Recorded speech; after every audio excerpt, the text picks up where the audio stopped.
Merriam-Webster Dictionary defines culture as being the customary beliefs, social forms, and material traits of a racial, religious, or social group.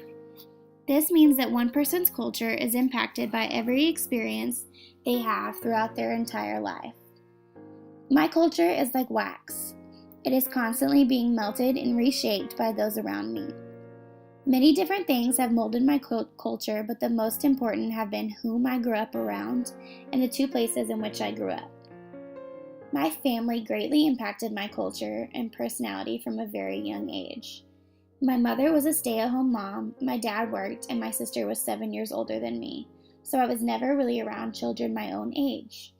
My language skills developed well, and my vocabulary was extensive, so I spoke with maturity that I didn't actually have.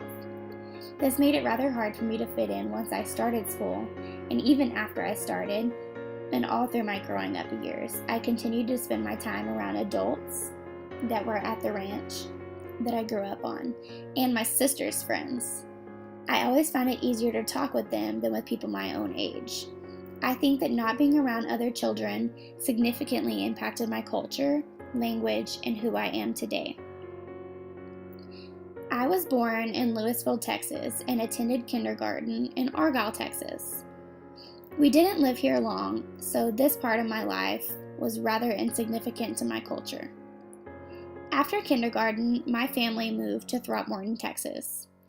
Throckmorton has a population of about 800 people in the entire county, so my culture was about to get a major reshape.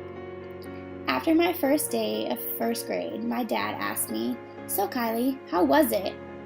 I said, "Everyone was so nice, Daddy, but everybody talks like this." It didn't take me a month and I sounded the exact same.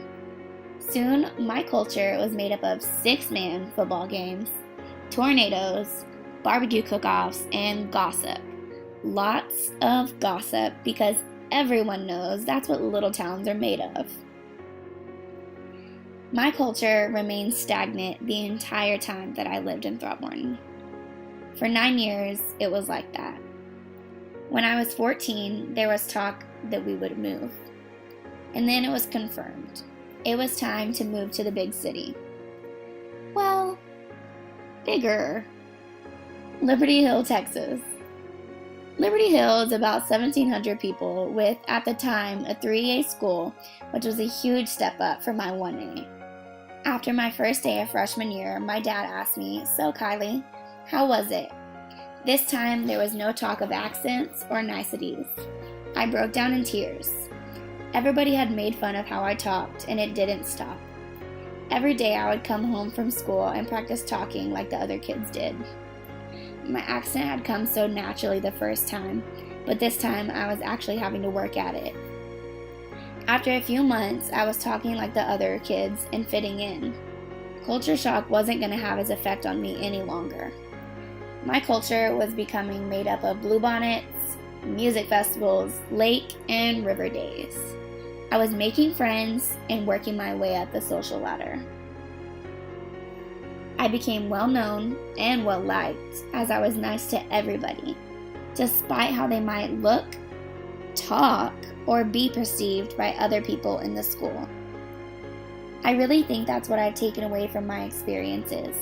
I've become more tolerant and understanding, and honestly, for that I am grateful. It has made me a better person, and I will take that any day. Today, my culture is still impacted by the people that I surround myself with and the experiences that I allow myself to have.